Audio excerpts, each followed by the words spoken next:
সকালের জলখাবারে কিংবা বিকালের জলখাবারে বানিয়ে ফেলো চট জলদি একটি মুখরোচক জলখাবার, খুব সহজেই হবে। নিয়েছি সুজি, কয়েকটা টুকরো করা পাউরুটি, টুকরো করা বলতে 2 পিস করে কেটে নিয়েছি, একটা পাউরুটিকে 2 পিস করে কেটে নিয়েছি। আর হচ্ছে ফেটানো টক দই। আর এখানে নিয়েছি পেঁয়াজ কুচি, ক্যাপসিকাম, কাঁচা লঙ্কা আর টমেটো। দিয়ে দেবো সুজি, ফেটানো টক দই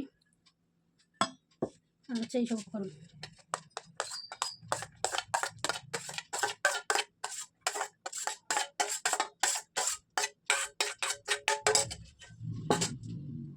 পরিমাণ মতো লবণ,